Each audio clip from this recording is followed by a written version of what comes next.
कहती है कि देखने वालों ने क्या क्या नहीं देखा होगा, मेरा दावा है कि पप्पू यादव ऐसे नेता नहीं देखा होगा। उसूलों पर आंच आए तो टकराना जरूरी है, उसूलों पर आंच आए तो टकराना जरूरी है, जिंदा हो तो जिंदा दिखना जरूरी है।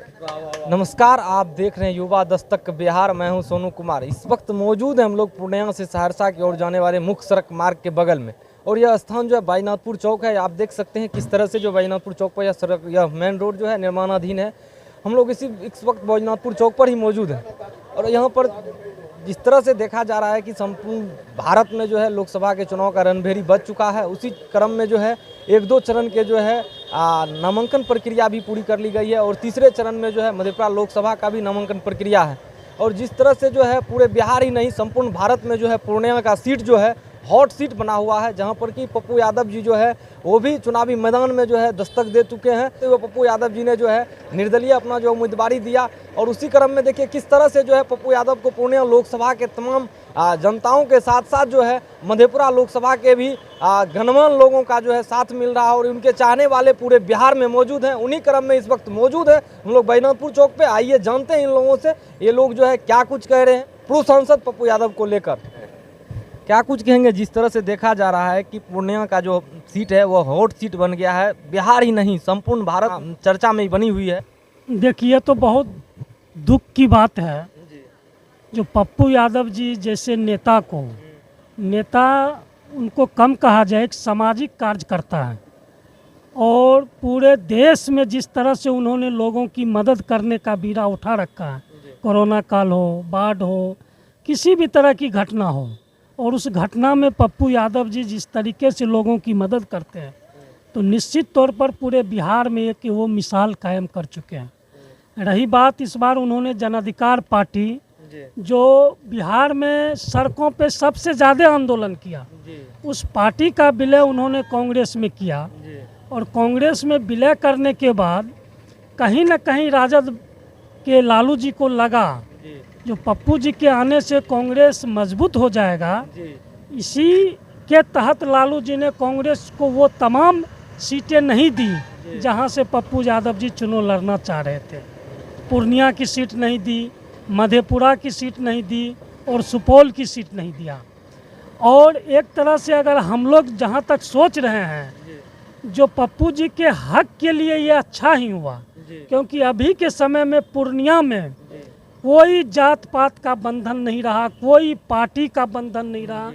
तमाम एनडीए का लोग हो, महागठबंधन का लोग हो, किसी भी पार्टी का लोग हो, किसी भी संप्रदाय का लोग हो, सभी लोग एक तरफा मूड बना लिए हैं जो हम लोग पप्पू यादव जी को वोट देके लाखों के वोटों से जिताएंगे। इस बार पूरा देश देखेगा, जो कोई दल नहीं चलेगा, सिर्फ पप्पू जी की वहाँ पे भावना चलेगी, उनका मेहनत चलेगा, और समाज में उन्होंने जो 40 वर्षों से काम किया है, उस काम की मजदूरी पूर्णिया के लोग इस बार उन्हें देंगे। और रहा है जिस तरह से वहाँ एनडीए के प्रत्याशी हैं, राजद के प्रत्याशी विमल भारती हैं, इन दोनों को मत दे पाएंगे? जिस तरह से देखा जा रहा है पूर्णिया में आमने सामने का मुकाबला है। देखिए, राजद की प्रत्याशी तो नाम मात्र का, उसको डेमी उम्मीदवार आप बोल सकते हैं जी। तमाम पूर्णिया के राजद के जो महिला जिला अध्यक्ष, उसके बाद अल्पसंख्यक जिला अध्यक्ष, और इधर कल जो है राजद के जितने भी जिला उपाध्यक्ष थे, सभी ने पप्पू यादव जी को समर्थन कर दिया। तो राजद तो कहीं है ही नहीं। रही बात संतोष कुशवाहा की, तो 10 वर्षों से संतोष कुशवाहा वहाँ के एमपी हैं, आज तक कोई भी लोग उसका चेहरा नहीं देखा है। तो वो नरेंद्र मोदी के नाम पर, नीतीश कुमार के नाम पर जो वोट समेटते थे, तो उस समय वो जीतते थे जब उनके बराबरी में पप्पू यादव जी नहीं थे। कहीं ना कहीं तब जो है वो मोदी लहर में जीत गए थे, इसका मतलब? निश्चित तौर पर मोदी का लहर था, और पप्पू यादव जी के सामने किसी का लहर नहीं है।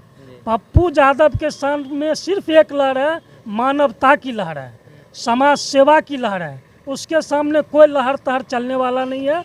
लोग 80 से 90% लोग पप्पू यादव जी के समर्थन में। कुछ लोग कह रहे हैं, सोशल मीडिया पर एक खबर जो है सुर्खी में बना हुआ है कि पप्पू यादव जी वोट भी मांग रहे हैं और लोगों से नोट भी मांग रहे हैं। इसमें कहां तक सच्चाई है? आप लोग तो वहाँ उनके साथ हैं और लगातार जमे हुए हैं पूर्णिया में।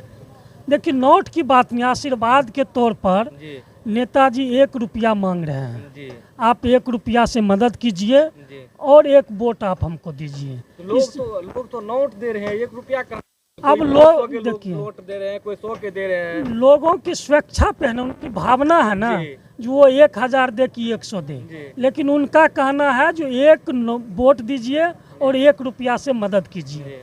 क्योंकि अभी लोगों का उनको ज़रूरत है। जी और उसके बाद तो सब दिन नेताजी लोगों के लिए ही काम करते, अपना ज़मीन बेच दिया, अपना सब कुछ बेच के सभी समय लोगों के मदद में लगे हुए रहते हैं।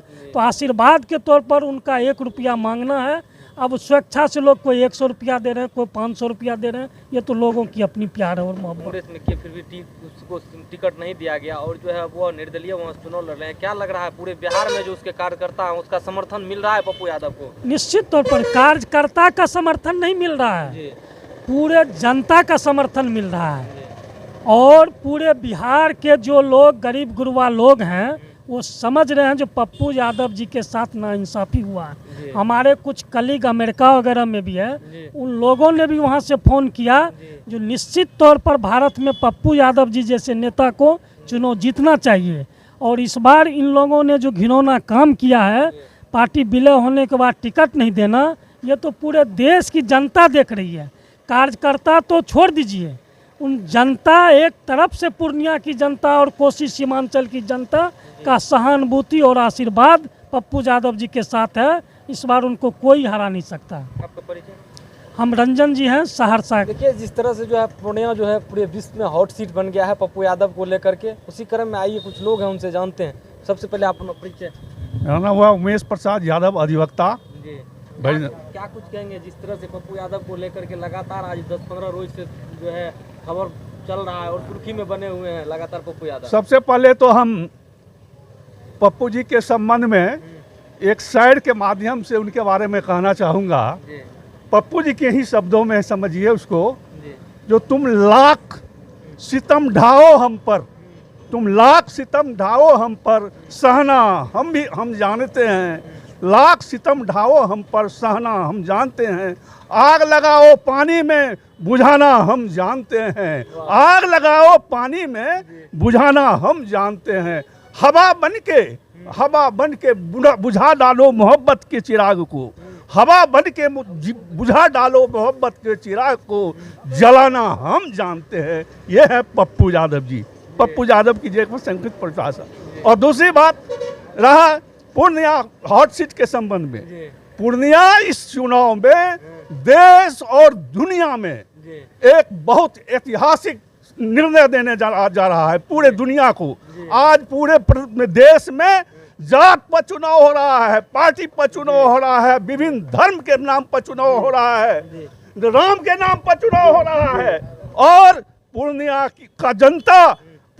की जनता इस बार संदेश देने जा रही है, पूर्णिया में कोई जाति नहीं, कोई धर्म नहीं, कोई पार्टी नहीं, कुछ नहीं है। यह बहुत बड़ा मैसेज के ये चुनाव का बहुत बड़ा फैसला यह पूर्णिया की जनता देने जा रही है। कल हम लोग गए थे ईद के समय पर घूमने के लिए और संजोग से हम लोगों को वहाँ भेंट हो गई पप्पू यादव छोटी बहन डॉक्टर अनीता यादव जी।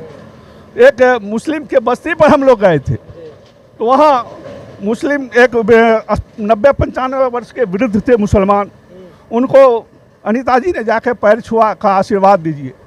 कहा मैं आशीर्वाद पप्पू जी को एक नहीं 2 दिया है, एक वोट और एक दुआ।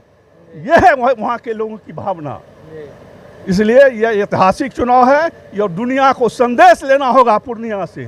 चौक पर जिस तरह से कहा जाता है कि बिहार में राजनीति की शुरुआत जो है चाय दुकान से होता है, उसी क्रम में हम मौजूद हैं एक चाय की दुकान पर। इन बाबा का कहना है कि मेरा भी मन था कि हम भी प्रधानमंत्री बने, लेकिन जो है अभी यह चाय की दुकान चला रहे हैं। और इनसे जानते हैं कि यह लोकसभा के चुनाव में जिस तरह से लोकसभा के चुनावी पर्व चल रहा है, इसमें यह क्या कुछ कह रहे हैं, क्या कुछ कहेंगे बाबा? जो है आप अभी कुछ बोल रहे थे, क्या कुछ कहेंगे? हम भी जानते हैं जो पप्पू बाबू लोकप्रिय नेता है, गरीबों को खून को एक तरफ से देखा है, सब गरीबों को सब तरह से मदद किया है, हर आदमी के पास जाता है, हर गरीब के पास जाता है। 12 बजे रात में बोला जाता है तो पप्पू बाबू आता है। कोई नेता नहीं आता है, कोई नेता उसके सामने में बिहार में एक भी नहीं है। पप्पू बाबू के लिए हम लोग जान देने के लिए तैयार हैं। क्या चाहते हैं कि पप्पू यादव जीते? पप्पू बाबू जीते, हर दिन जीते। पप्पू बाबू का जोर में बिहार में नेता भी नहीं है, भारत वर्ष में पप्पू बाबू नहीं है। आप यहाँ से समर्थन देने जाएंगे? एकदम जाएंगे। भारत बाप सब काम रोजगार छोड़ करके पप्पू बाबू को मदद करने के लिए हर हालत में रहेंगे। जो मांगेंगे सो देने के लिए तैयार है। आपका नाम? हमारा नाम है नाथो यादव, चाय दुकानदार, चाय प्यारा दुकान करते हैं बैजनाथपुर चौक पर। पप्पू बाबू के लिए कुछ भी कर सकते हैं। तो सुने आप इस बाबा का जुनून को देखे कि नहीं, कि पप्पू यादव के लिए क्या कुछ कह रहे हैं कि बोले पप्पू यादव के लिए हम लोग जान भी देने के लिए तैयार हैं। वो तो वोट ही मांग रहे हैं और समर्थन ही मांग रहे हैं। चलिए और भी लोग हैं, उनसे जानते हैं क्या कुछ कहेंगे। वाह, आप लोग लगातार जो है पप्पू यादव के विचारधारा को मानने वाले लोग हैं, उनके साथ चलने वाले लोग हैं। क्या कुछ कहेंगे जिस तरह से पप्पू यादव जी को प्रताड़ित किया जा रहा है अभी इस टाइम में? पप्पू यादव जी, कहा गया है कि अच्छों को बुरा साबित करना दुनिया की पुरानी आदत है। पूरे हिंदुस्तान में सिर्फ वही एक ऐसे नेता हैं जो भारत और भारतवासियों के लिए सोचते हैं। वहीं दूसरे नेता गद्दी के लिए सोचते हैं। देश जहन्नुम में जाए, गरीब और गरीब हो जाए, अमीर और अरबपति हो जाए, कोई मतलब नहीं, सिर्फ गद्दी चाहिए। और पप्पू यादव को जनता चाहिए, क्योंकि उनका मानना है कि दिन दुखियों की सेवा ही सच्ची ईश्वर सेवा है, जनता ही जनार्दन है। और यही कारण है कि जहाँ कहीं भी, चाहे वो प्राकृतिक आपदा हो, कोरोना हो, बाढ़ की विभीषिका हो, जान की बाजी लगाकर लोगों की सेवा करते हैं। और उसका परिणाम आज पूर्णिया में देखने को मिल रहा है कि पप्पू पप्पू ही बोल रहे हैं। हाँ, पूर्णिया पप्पू पूर्णिया ही बोल रहे हैं और कोई नारा नहीं है। एक सूत्री लोगों के सामने ध्येय है कि पप्पू अपार बहुमत से पूर्णिया से जीते, क्योंकि वहाँ जितने भी जो वर्तमान सांसद हैं उनको लोग नहीं पहचानते। अब लालू जी और नीतीश या राहुल गांधी या नरेंद्र, कोई भी आवे, लेकिन वहाँ की जनता पर कोई असर पड़ने वाला नहीं है। वहाँ की जनता तो साफ कहती है कि देखने वालों ने क्या क्या नहीं देखा होगा। मेरा दावा है कि पप्पू यादव ऐसे नेता नहीं देखा होगा। जैसा कि पप्पू यादव सांसद हुआ करते थे तो उनके आवास पर दिल्ली में जो है लोगों की सेवा के लिए सेवा आश्रम चला करता था। एक तरफ जब नेता लोग को आज मतलब मिलता है सरकारी आवास तो उनको अपने ऐश मौज के लिए रखते हैं, अपने सुख सुविधा के लिए रखते हैं। लेकिन पप्पू यादव जैसे नेता जो है वो सेवा आश्रम चला रहे थे, लोगों का जो है मदद कर रहे थे, जो लोग यहाँ जाते थे उनको रहने की व्यवस्था कर। इसके संबंध में क्या कुछ कहना है कि इसके संबंध में वे पप्पू यादव सही माने में गरीबों के, पिछड़ों के मसीहा हैं, हमदर्द हैं। कोई भी पीड़ित निसहाय जाते हैं तो इतने द्रवित हो जाते हैं कि हम लोग उनको रोते देखें। और इसी उद्देश्य से दिल्ली में सांसद निवास में 25 धर्मशाला की तरह गरीबों के लिए आवास बनाए थे। दोनों टाइम खाना, जहाँ कहीं भी, चाहे एम्स हो या कोई भी अस्पताल हो, दवाई में खर्चा देना, उसकी मदद करना, ऑपरेशन कराना। वो कहते हैं कि जब तक मैं जिंदा हूँ इन पीड़ितों की सेवा नहीं करूँगा तो मुझे चैन नहीं आती है, मुझे नींद नहीं आती है। और आज जब दूसरे कोई जीत के गए, सारे धर्मशाला को तोड़ दिया गया, नष्ट कर दिया गया। आज बिहार ही नहीं, हरियाणा, पंजाब, नेपाल तक के पीड़ित लोग कराह रहे हैं। कोई सुनने वाला, कोई देखने वाला नहीं है। क्या लगता है, आप लोग तो पप्पू यादव के साथ कदम से चले हैं वहां पर पूर्णिया में, और जिस तरह से देखा जा रहा है कि वहाँ एनडीए महागठबंधन के नेता और जो है इंडिया महागठबंधन के नेता को पप्पू यादव जी मात दे पाएंगे वहाँ पर? खूब बढ़िया से देखिए, ये प्रजातंत्र है। अब प्रजातंत्र में प्रजा ही मालिक है। इसकी परिभाषा अमेरिका के राष्ट्रपति ये थे कि democracy is the government of the people, for the people and by the people. जनता ही सर्वे सर्वा है और जनता इनके पक्ष में है। अभी हम लोग वहाँ से आए हैं, कल ईद के अवसर पर गए थे। लगभग सभी जात धर्म की सीमा को लांघकर, जाति पार्टी को छोड़कर सिर्फ पप्पू, और लगभग अभी का जो माहौल है, कल चुनाव हो जाए तो 5 लाख वोट से वो जीतेंगे पूरे हिंदुस्तान में। हाँ, ये मेरा नाम कमलेशी प्रसाद यादव, सेवानिवृत्त हेडमास्टर हाई स्कूल से हूँ और पप्पू जी के विचार सिद्धांत को शुरू से मानते आ रहा हूँ। मानवतावादी उनमें है, दीन दुखियों की सेवा करना वो जानते हैं, इसीलिए हम लोग समर्पित हैं उनके लिए। जिस तरह से आप लोग पप्पू यादव के नॉमिनेशन कार्यक्रम में मौजूद थे, जिस तरह का भीड़ देखा गया, क्या वो भीड़ जो है वोट में तब्दील होगा? वो भीड़ नहीं था, लोगों का गुस्सा था जो पप्पू यादव के साथ, जो ये पार्टियां जितनी पार्टी है, जो उनके साथ सलूक किया है, उसके पर छल जो किया गया है, इसके प्रति जो पूर्णिया के लोगों में गुस्सा है, गुस्सा का एहसास था। वो भीड़, तमाम लोग गुस्सा से पागल बने हुए हैं, एक एक जवाब देना चाहते हैं। इसलिए वहाँ किसी भी तरह का कोई जाति बैरियर नहीं है, पार्टी बैरियर नहीं है, धर्म बैरियर नहीं है, कुछ नहीं बचा एक स्वर से। और मुझे तो लग रहा है जो वहाँ एनडीए का जमानत भी नहीं बचने वाला है, इतनी बात तय है, जमानत भी नहीं बचने वाला है एनडीए का। क्या कोई आधार ही नहीं बचा है, जनता मूड बना चुका है कि एकदम पप्पू भी आएंगे, जनता निर्णय ले चुका है, जनता का उम्मीदवार है पप्पू यादव। इस संबंध में एक बशीर बरेलवी की शेर है, उसूलों पर आंच आए तो टकराना जरूरी है, उसूलों पर आंच आए तो टकराना जरूरी है, जिंदा हो तो जिंदा दिखना जरूरी है। जिस तरह से आपने देखा कि यहाँ जो है तमाम लोगों से हमने बात करने का प्रयास किया और जिस तरह से लोकसभा के चुनाव का रणभेरी बज चुका है, तो हम कुछ लोगों का जो है नक टटोलने का काम किया कि जिस तरह से पप्पू यादव जो है पूर्णिया से जो है चुनावी मैदान में है और जो है निर्दलीय हैं, और जिस तरह से पूर्णिया जो है पूरे विश्व में हॉट सीट बना हुआ और लगातार पप्पू यादव जी सुर्खी में बने हुए हैं, उसी सब चीज़ों को लेकर के हम यहाँ के कुछ लोगों से बात करने का प्रयास किया। बाकी इस वीडियो को देखने के बाद आप क्या प्रतिक्रिया देते हैं कमेंट के माध्यम से बताएंगे। चलिए इस वीडियो में यहीं तक छोड़ रहे हैं, मिलते हैं अगले किसी अन्य वीडियो में अन्य खबर के साथ। जय हिंद, आभार, जय बिहार।